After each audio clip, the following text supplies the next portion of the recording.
A reading from the Acts of the Apostles. Some Jews arrived from Antioch and Iconium and turned the people against the apostles. They stoned Paul and dragged him outside the town, thinking he was dead. The disciples came crowding round him, but as they did so, he stood up and went back to the town. The next day, he and Barnabas went off to Derbe. Having preached the good news in that town and made a considerable number of disciples, they went back through Lystra and Iconium to Antioch. They put fresh heart into the disciples, encouraging them to persevere in the faith.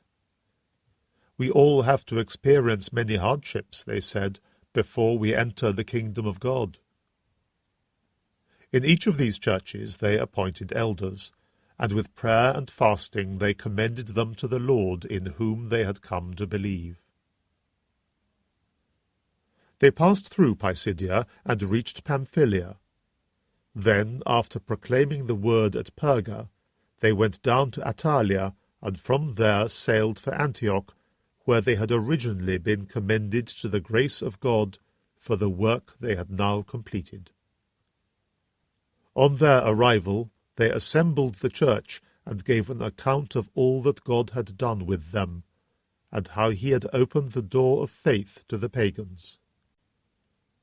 They stayed there with the disciples for some time. The Word of the Lord. A reading from the Holy Gospel according to John.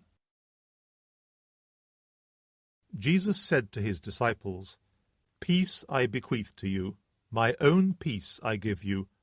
A peace the world cannot give, this is my gift to you.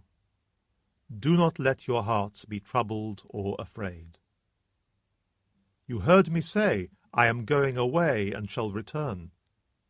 If you loved me, you would have been glad to know that I am going to the Father, for the Father is greater than I. I have told you this now, before it happens, so that when it does happen, you may believe.